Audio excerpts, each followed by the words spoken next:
Au nom du Père et du Fils et du Saint-Esprit, la paix soit avec vous. Frères et sœurs, vous qui êtes dans cette cathédrale et vous qui vous unissez à notre prière par la télévision catholique Catéo et par Radio Notre-Dame, bienvenue dans cette Eucharistie. Que le Seigneur, comme nous venons de le chanter, nous fasse entendre son évangile, la bonne nouvelle du salut qu'il est venu apporter au monde, et que cette bonne nouvelle soit pour nous une espérance de délivrance, qu'il nous lave de tous nos péchés et qu'il renouvelle le peuple qu'il s'est choisi en nous agrégeant par le baptême. Préparons-nous à célébrer cette Eucharistie en reconnaissant que nous sommes pécheurs.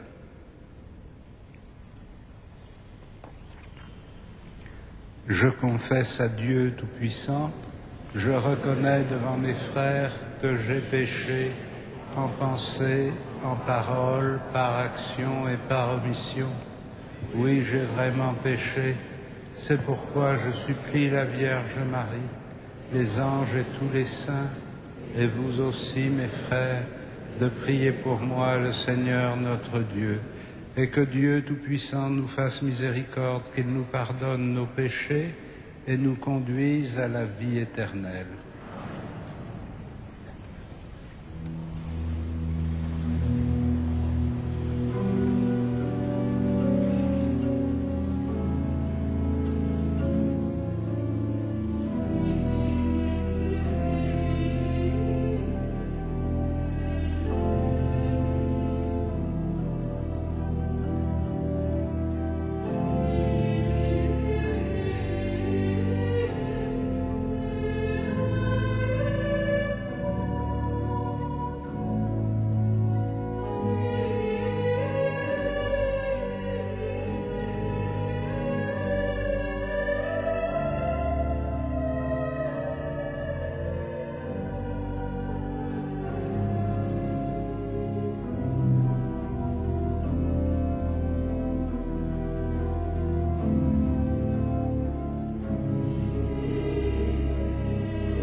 Prions le Seigneur.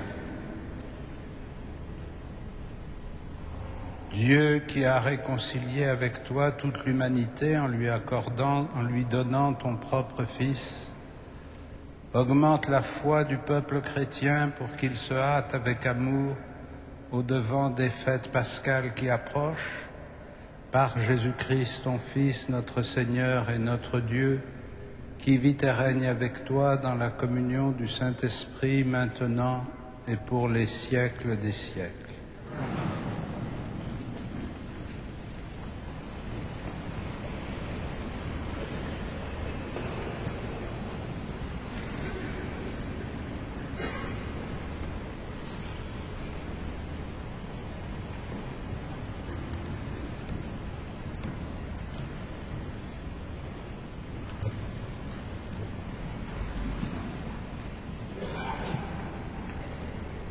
Lecture du premier livre de Samuel. Le Seigneur dit à Samuel : « J'ai rejeté Saül, il ne régnera plus sur Israël. Je t'envoie chez Jessé de Bethléem, car j'ai découvert un roi parmi ses fils. Prends-en une corne que tu rempliras d'huile et pars. » En arrivant, Samuel aperçut Eliab, un des fils de Jessé, et il se dit : « Sûrement, c'est celui que le Seigneur a en vue pour lui donner l'onction. » Mais le Seigneur dit à Samuel : « Ne considère pas son apparence ni sa haute taille, car je l'ai écarté. Dieu ne regarde pas comme les hommes, car les hommes regardent l'apparence, mais le Seigneur regarde le cœur. » Jessé présenta ainsi à Samuel ses 7 fils, et Samuel lui dit : « Le Seigneur n'a choisi aucun de ceux-là. N'as-tu pas d'autres garçons ? » Jessé répondit : « Il en reste encore le plus jeune. Il est en train de garder le troupeau. » Alors Samuel dit à Jessé : « Envoie-le chercher. Nous ne nous mettrons pas à table tant qu'il ne sera pas arrivé. » Jessé l'envoya chercher. Le garçon était roux, il avait de beaux yeux, il était beau. Le Seigneur dit alors : « C'est lui, donne-lui l'onction. » Samuel prit la corne pleine d'huile et lui donna l'onction au milieu de ses frères. L'Esprit du Seigneur s'empara de David à partir de ce jour-là. Parole du Seigneur.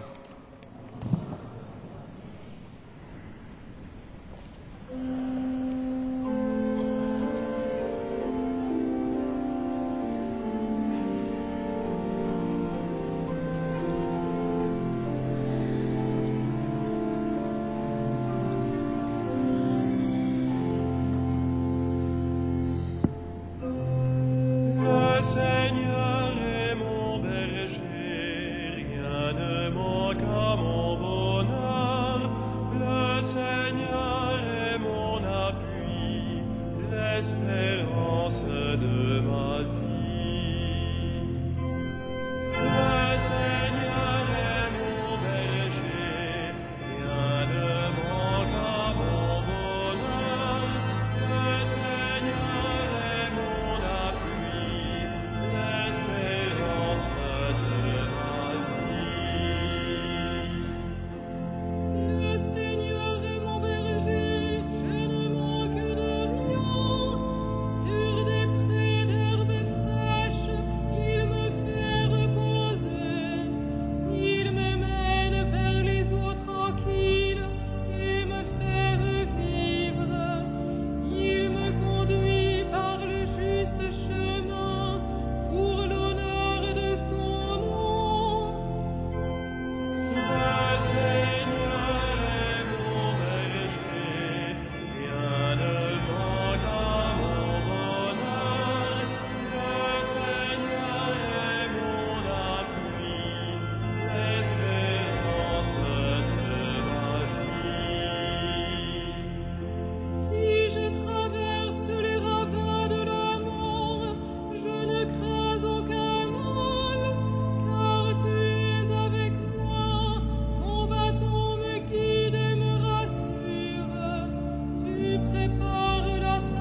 Lecture de la lettre de saint Paul, apôtre aux Éphésiens. Frères, autrefois vous étiez ténèbres, maintenant dans le Seigneur vous êtes devenus lumière. Vivez comme des fils de la lumière. Or la lumière produit tout ce qui est bonté, justice et vérité. Et sachez reconnaître ce qui est capable de plaire au Seigneur. Ne prenez aucune part aux activités des ténèbres, elles ne produisent rien de bon. Démasquez-les plutôt. Ce que ces gens-là font en cachette, on a honte d'en parler. Mais quand ces choses-là sont démasquées, leur réalité apparaît grâce à la lumière. Et tout ce qui apparaît devient lumière.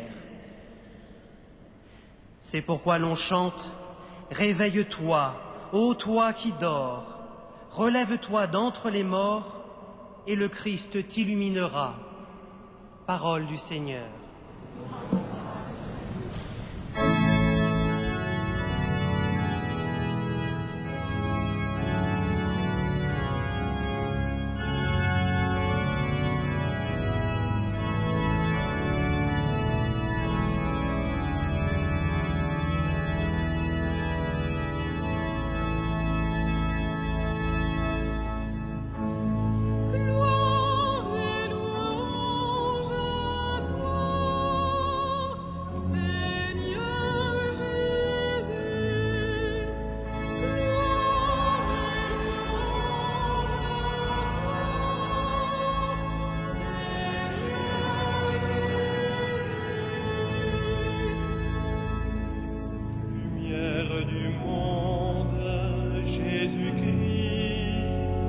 Celui qui marche à ta suite aura la lumière de la vie.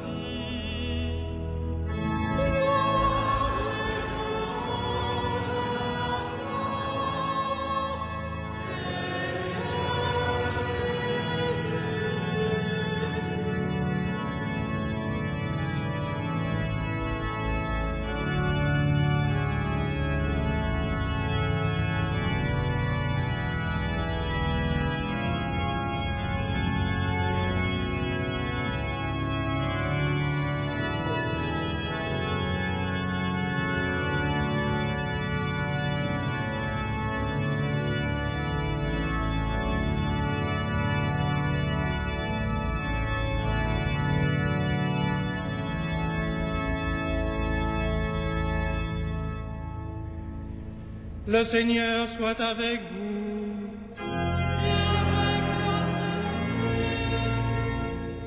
Évangile de Jésus-Christ selon saint Jean.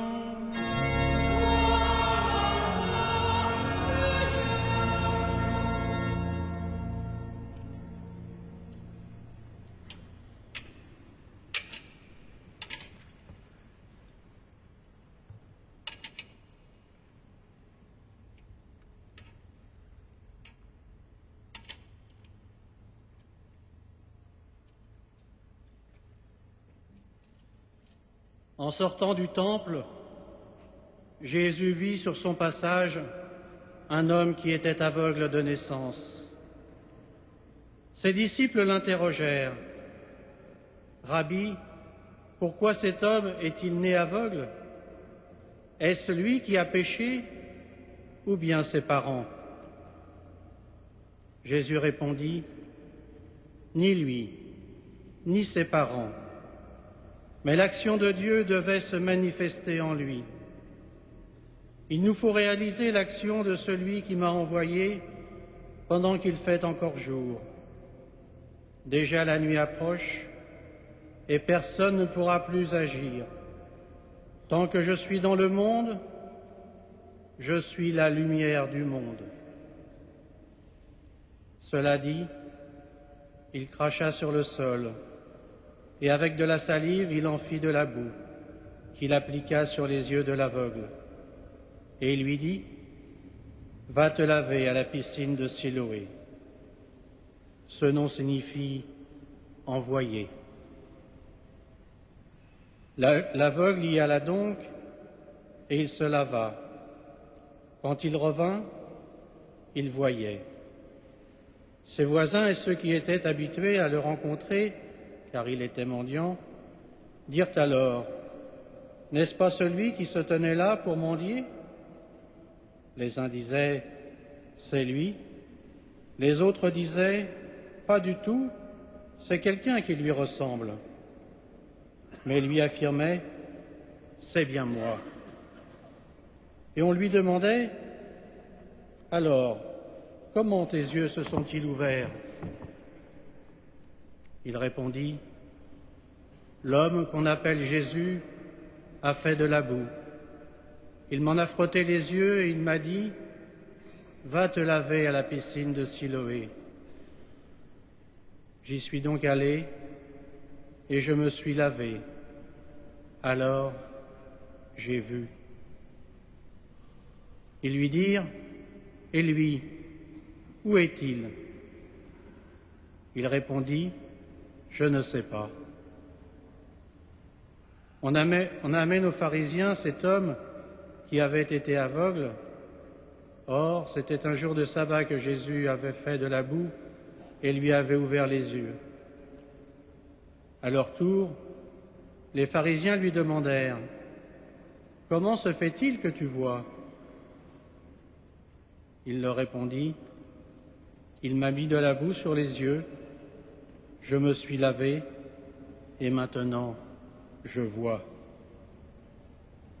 Certains pharisiens disaient, « Celui-là ne vient pas de Dieu puisqu'il n'observe pas le repos du sabbat. » D'autres répliquaient, « Comment un homme pécheur pourrait-il accomplir des signes pareils ?» Ainsi donc, ils étaient divisés. Alors, il s'adressa de nouveau à l'aveugle. « Et toi, que dis-tu de lui, puisqu'il t'a ouvert les yeux ?» Il dit, « C'est un prophète. » Les Juifs ne voulaient pas croire que cet homme, qui maintenant voyait, avait été aveugle. C'est pourquoi ils convoquèrent ses parents et leur demandèrent, « Cet homme est bien votre fils, et vous dites qu'il est né aveugle? Comment se fait-il qu'il voit maintenant ?» Les parents répondirent, « Nous savons que c'est bien notre fils et qu'il est né aveugle. Mais comment il peut voir à présent, nous ne le savons pas. Et qui lui a ouvert les yeux, nous ne le savons pas non plus. Interrogez-le, il est assez grand pour s'expliquer. » Ses parents parlaient ainsi parce qu'ils avaient peur des Juifs. En effet, les Juifs s'étaient déjà mis d'accord pour exclure de la synagogue tous ceux qui déclareraient que Jésus est le Messie. Voilà pourquoi les parents avaient dit, « Il est assez grand, interrogez-le. » Pour la seconde fois, les pharisiens convoquèrent l'homme qui avait été aveugle et lui dirent, « Rends gloire à Dieu. nous savons, nous, que cet homme est un pécheur. » Il répondit, « Est-ce un pécheur? Je n'en sais rien. Mais il y a une chose que je sais, j'étais aveugle et maintenant je vois. » Ils lui dirent alors, « Comment a-t-il fait pour t'ouvrir les yeux ?» Il leur répondit, « Je vous l'ai déjà dit, et vous n'avez pas écouté. Pourquoi voulez-vous m'entendre encore une fois? Et serait-ce que vous aussi vous voulez devenir ses disciples ?» Ils se mirent à l'injurier. « C'est toi qui es son disciple. Nous, c'est de Moïse que nous sommes les disciples. Moïse, nous le savons, nous savons que Dieu lui a parlé. Quant à celui-là, nous ne savons pas d'où il est. » L'homme leur répondit, « Voilà bien ce qui est étonnant. Vous ne savez pas d'où il est et pourtant, il m'a ouvert les yeux. Comme chacun sait, Dieu n'exauce pas les pécheurs, mais si quelqu'un l'honore et fait sa volonté, il l'exauce. Jamais encore on n'avait entendu dire qu'un homme avait ouvert les yeux d'un aveugle de naissance. Si cet homme-là ne venait pas de Dieu, il ne pourrait rien faire. »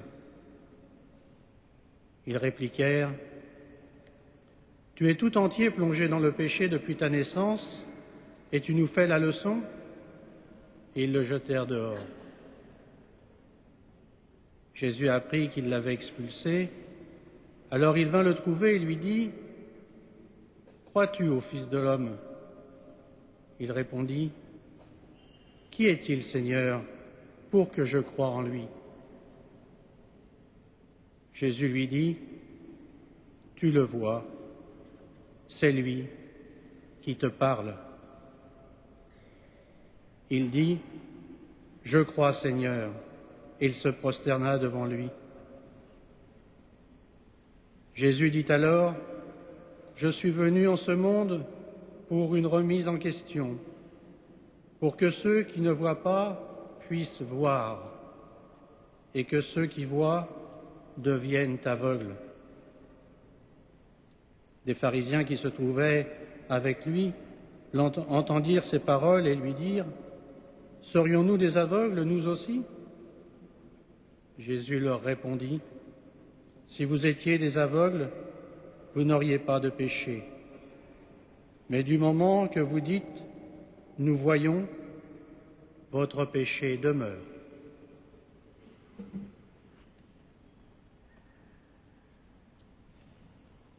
Acclamons la parole de Dieu. Louange à toi, Seigneur Jésus.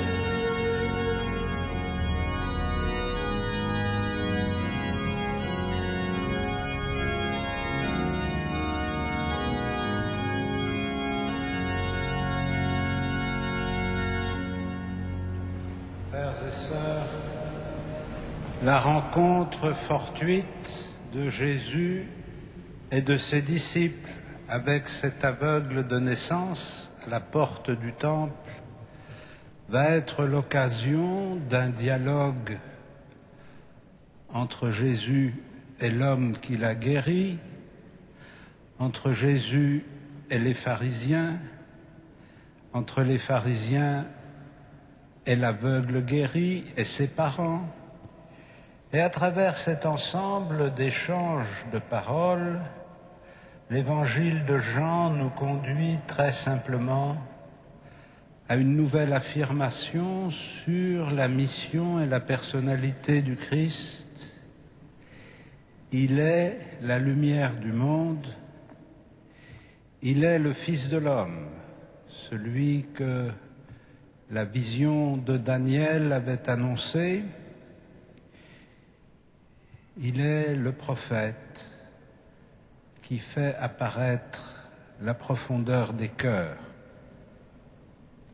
Cette lumière que le Christ apporte dans le monde agit dans 3 domaines qui sont évidemment étroitement mêlés dans ce récit de l'évangile de Jean, comme ils sont mêlés dans notre vie, mais que nous pouvons distinguer pour mieux comprendre comment le Christ éclaire l'humanité. Le premier domaine, c'est évidemment celui de notre liberté personnelle. En guérissant l'homme né aveugle, Jésus lui permet de voir. Et c'est à travers cette guérison un symbole qui évoque la lumière que Jésus donne à cet homme pour conduire sa vie. Il est d'ailleurs remarquable que tout au long de ce chapitre 9 de l'évangile de Saint Jean, celui qui a recouvré la vue dira, pour répondre aux questions qu'on lui pose, qu'il ne sait pas. Il ne sait pas qui l'a guéri, ne connaît pas son nom, ne sait pas comment il a fait, mais il sait une chose, c'est qu'il ne voyait pas et qu'il voit.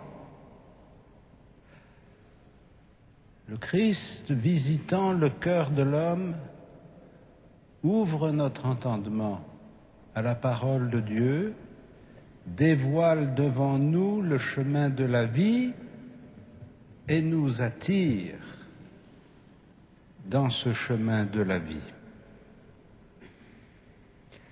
Le deuxième domaine dans lequel la lumière du Christ va apporter un changement considérable, c'est, comme il le dit à la fin de ce chapitre, en exerçant un jugement, un discernement, pour que ceux qui disent qu'ils voient comprennent qu'ils ne voient pas et que ceux qui sont aveugles voient. Comme nous le voyons au long de cette discussion, qui s'étend tout au long du chapitre, il y a une sorte de dévoilement qui est opéré par le Christ sur les cœurs de ses interlocuteurs.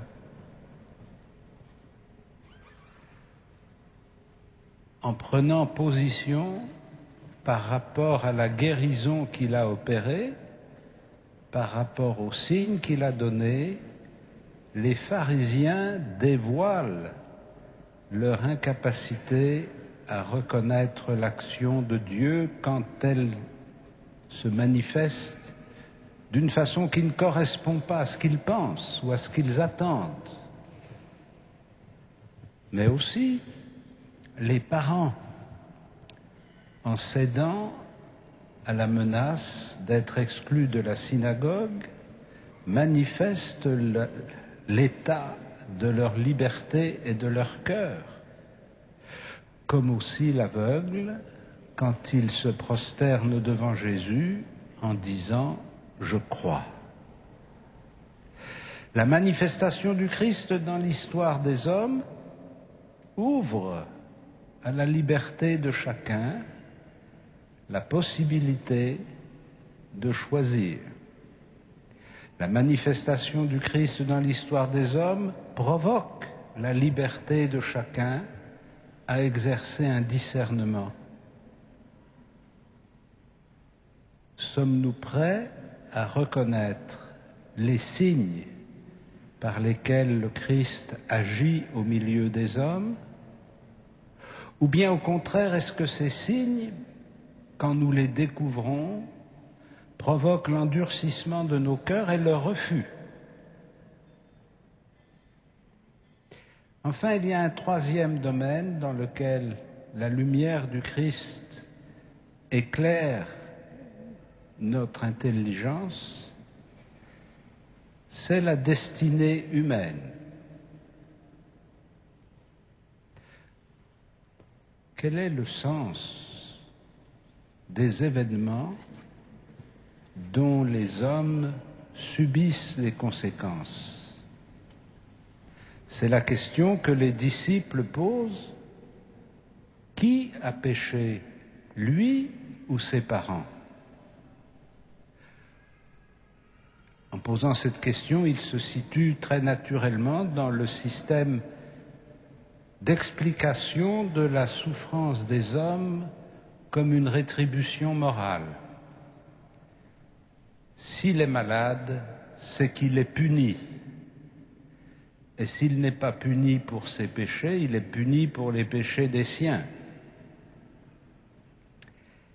La réponse du Christ, ni lui ni ses parents, bouleverse la manière dont nous abordons spontanément les épreuves de l'humanité en voulant les attribuer nécessairement à la culpabilité de quelqu'un. Nous avons besoin que quelqu'un soit coupable. Alors, c'est peut-être la victime qui est coupable. Si ça n'est pas la victime, c'est quelqu'un qui lui est proche. Et si ce n'est pas quelqu'un qui lui est proche, c'est quelqu'un d'autre. Mais il faut qu'on puisse accuser quelqu'un. Il faut que devant la souffrance et la mort, on puisse désigner un coupable. Et ultimement, si on n'en trouve pas, on dira que c'est Dieu qui est coupable. Alors, la réponse du Christ nous fait comprendre, non pas la cause du mal que subit l'homme, il ne nous explique pas pourquoi cet homme est né aveugle. Il refuse simplement que cette infirmité soit considérée comme une punition. Il refuse qu'on applique une interprétation morale sur la maladie et la mort.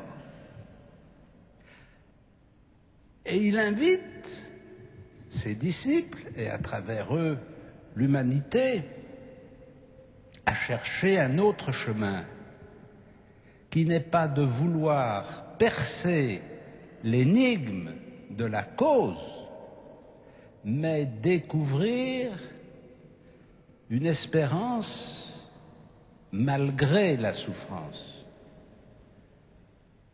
Ça n'est pas la souffrance qui est cause de l'espérance. Mais l'homme confronté à la souffrance peut devenir bénéficiaire de l'action puissante et miséricordieuse de Dieu. L'action de Dieu devait se manifester en lui.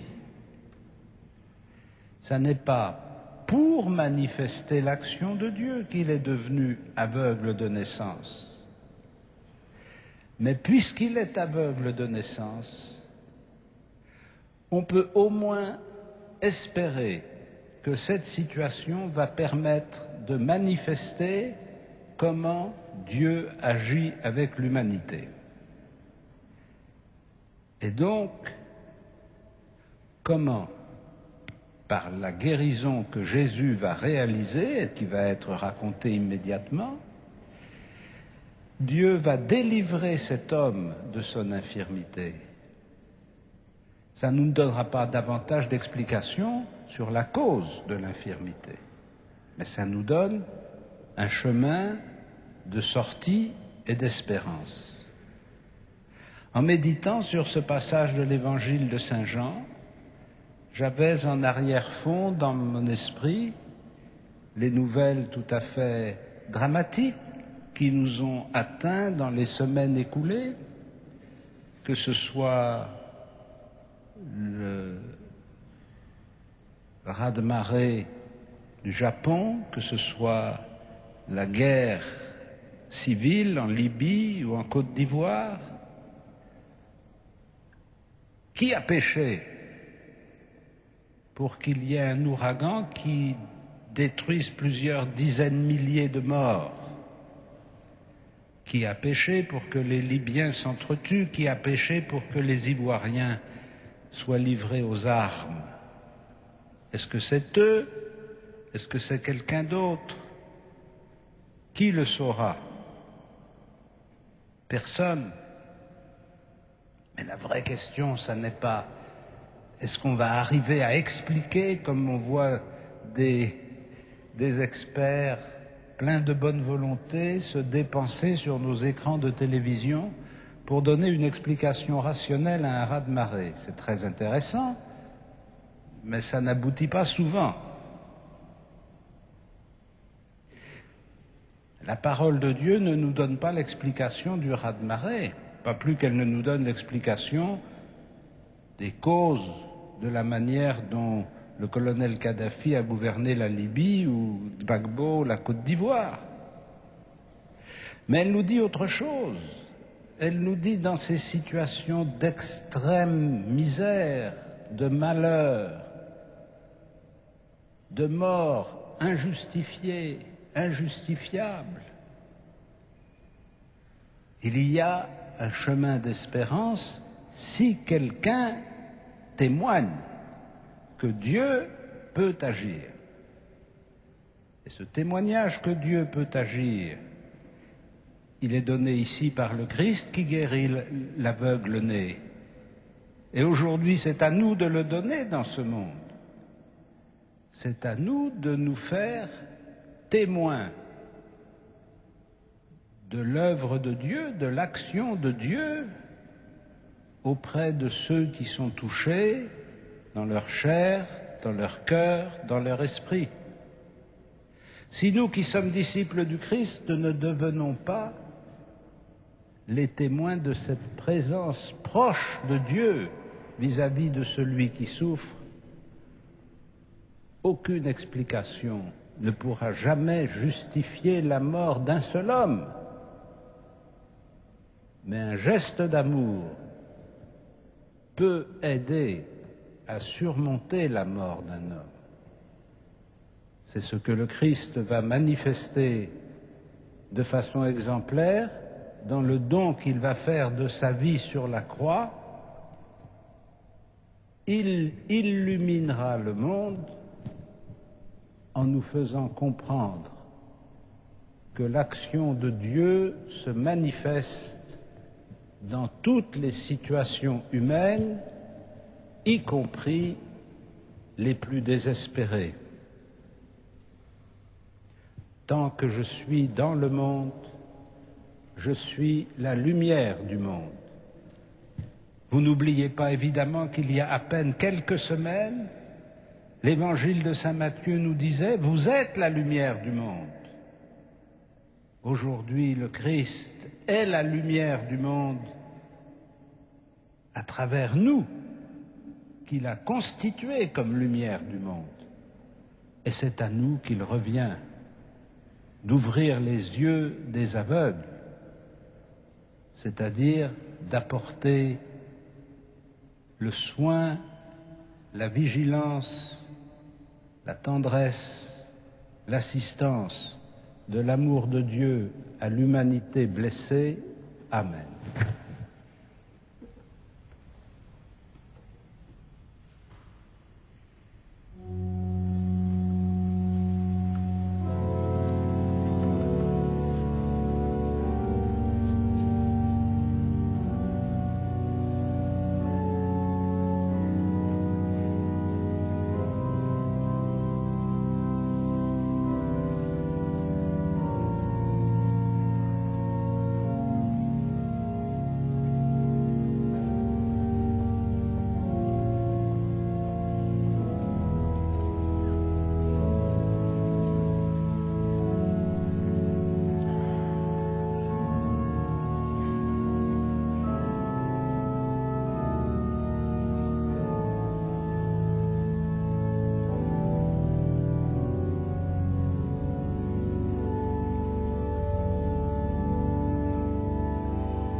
Credo in unum Deum.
La quête de ce dimanche 3 avril est organisée pour améliorer les conditions de vie des prêtres âgés du diocèse de Paris.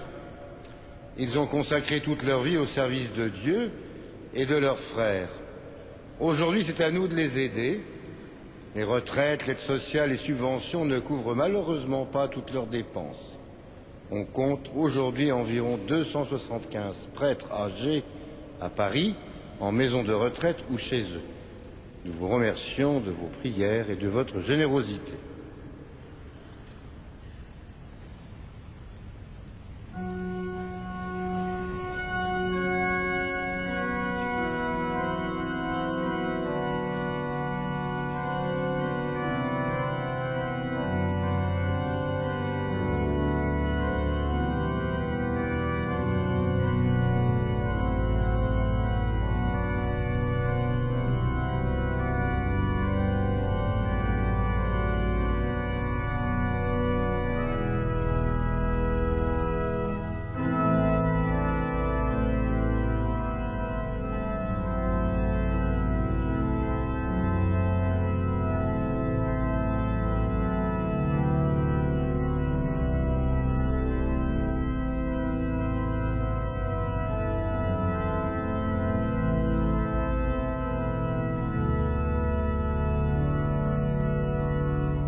Prions ensemble au moment d'offrir le sacrifice de toute l'Église.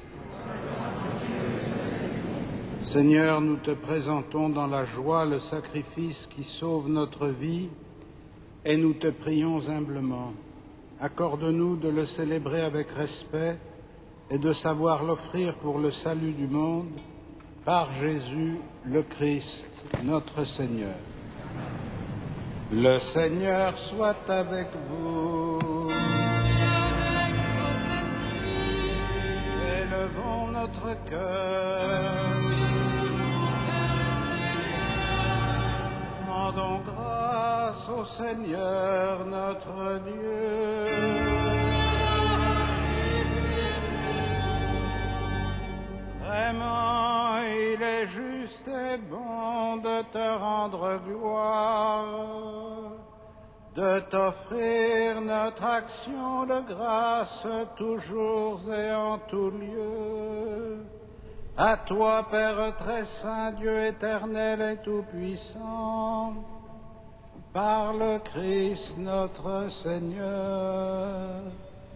En prenant la condition humaine, il a guidé vers la lumière de la foi l'humanité qui s'en allait dans les ténèbres.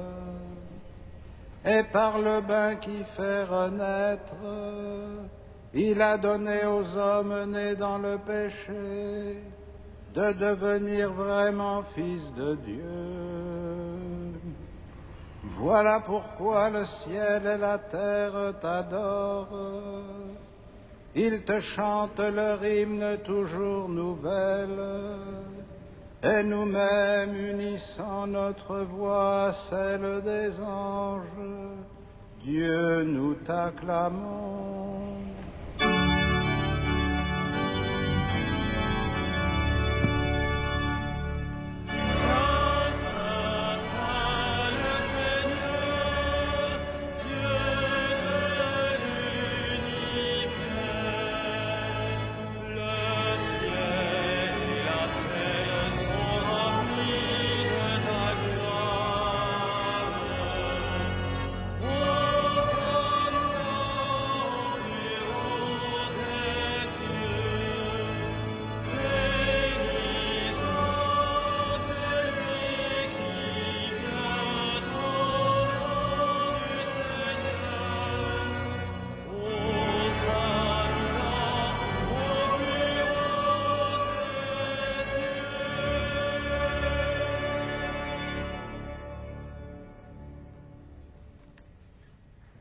Tu es vraiment saint, Dieu de l'univers, et toute la création proclame ta louange. Car c'est toi qui donnes la vie, c'est toi qui sanctifies toutes choses, par ton Fils Jésus-Christ, notre Seigneur, avec la puissance de l'Esprit Saint. Et tu ne cesses de rassembler ton peuple, afin qu'il te présente partout dans le monde une offrande pure. C'est pourquoi nous voici rassemblés devant toi, et dans la communion de toute l'Église, en ce premier jour de la semaine, nous célébrons le jour où le Christ est ressuscité d'entre les morts. Par lui que tu as élevé à ta droite, Dieu Tout-Puissant, nous te supplions de consacrer toi-même les offrandes que nous apportons. Sanctifie-les par ton Esprit, pour qu'elles deviennent le corps et le sang de ton Fils Jésus-Christ, notre Seigneur, qui nous a dit de célébrer ce mystère. La nuit même où il fut livré, il prit le pain. En te rendant grâce, il le bénit, il le rompit et le donna à ses disciples en disant : « Prenez et mangez-en tous, ceci est mon corps livré pour vous. »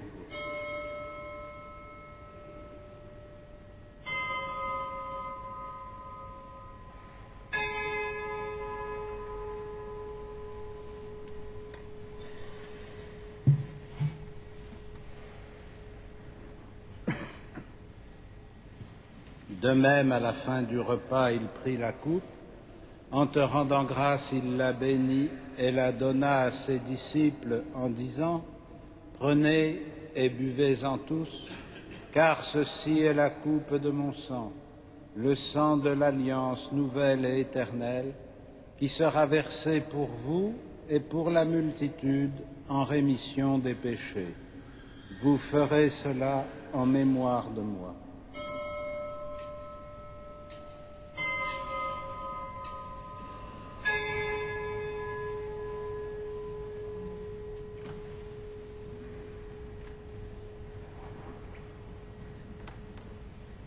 Il est grand le mystère de la foi.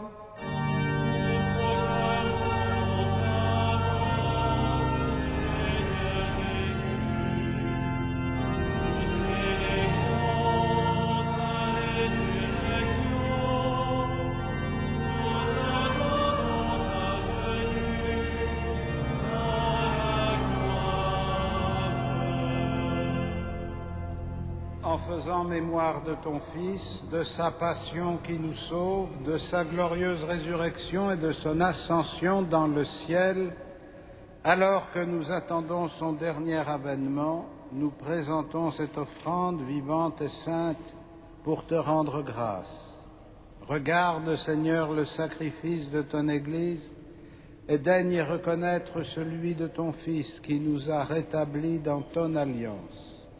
Quand nous serons nourris de son corps et de son sang et remplis de l'Esprit Saint, accorde-nous d'être un seul corps et un seul esprit dans le Christ, et que l'Esprit Saint fasse de nous une éternelle offrande à ta gloire, pour que nous obtenions un jour les biens du monde à venir auprès de la Vierge Marie, la bienheureuse Mère de Dieu, avec les apôtres, les martyrs, Saint Denis et tous les saints qui ne cessent d'intercéder pour nous.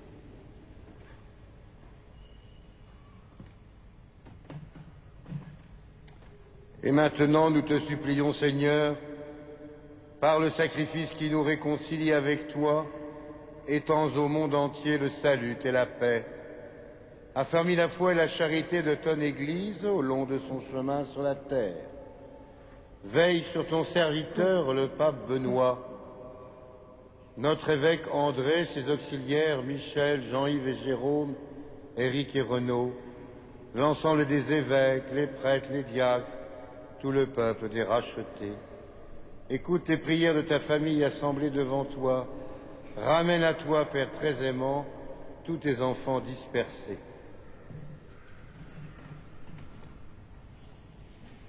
Pour nos frères et sœurs défunts, pour les hommes qui ont quitté ce monde et dont tu connais la droiture, nous te prions. Reçois-les dans ton royaume, où nous espérons être comblés de ta gloire tous ensemble et pour l'éternité, par le Christ notre Seigneur, par qui tu donnes au monde toute grâce et tout bien. Par lui, avec lui et en lui.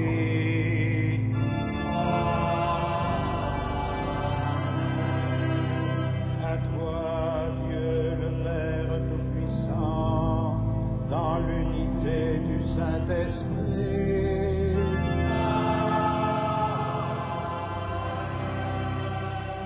Tout honneur et toute gloire pour les siècles des siècles.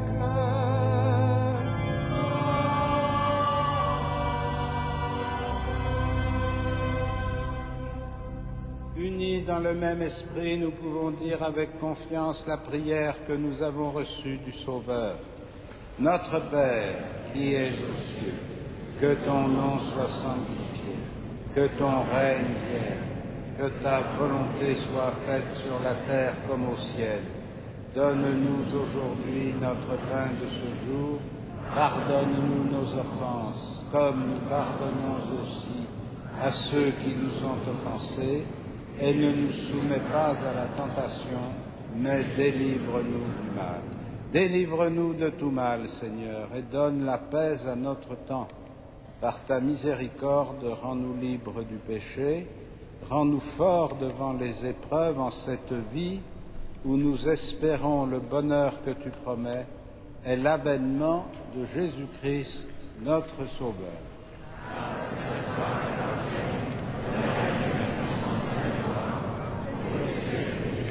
Seigneur Jésus-Christ, tu as dit à tes apôtres, je vous laisse la paix, je vous donne ma paix. Ne regarde pas nos péchés, mais la foi de ton Église. Pour que ta volonté s'accomplisse, donne-lui toujours cette paix et conduis-la vers l'unité parfaite, toi qui règnes pour les siècles des siècles. Et que la paix du Seigneur soit toujours avec vous. Frères et sœurs, dans la charité du Christ, donnez-vous la paix.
Heureux les invités au festin des noces de l'agneau.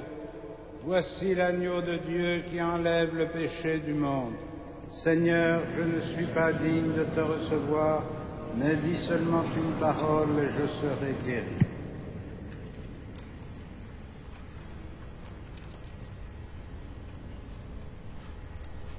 Thank you.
Frères et sœurs bien-aimés, quelques informations pour le carême que nous vivons. Tout d'abord, jeudi prochain, 7 avril, adoration du Saint-Sacrement à 19 h, après la messe du soir.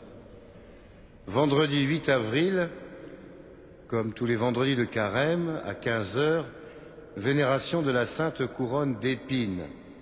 Il y a beaucoup de monde ces temps-ci à cette vénération, donc venez un peu en avance.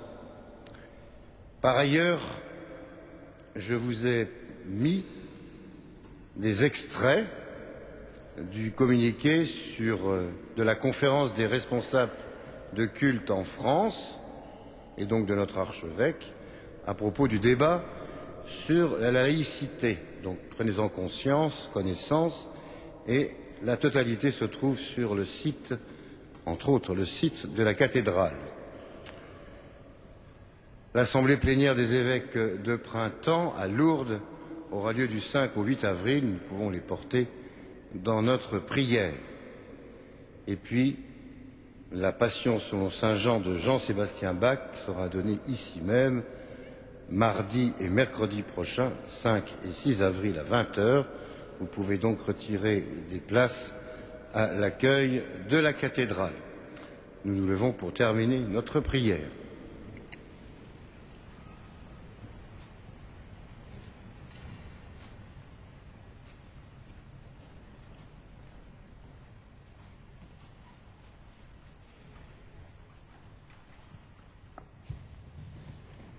Dieu qui éclaire tout homme venant dans ce monde, illumine nos cœurs par la clarté de ta grâce, afin que toutes nos pensées soient dignes de toi et notre amour de plus en plus sincère, par Jésus le Christ, notre Seigneur.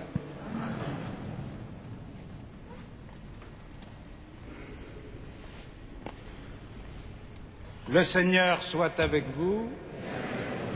Et que Dieu Tout-Puissant vous bénisse, le Père, le Fils et le Saint-Esprit.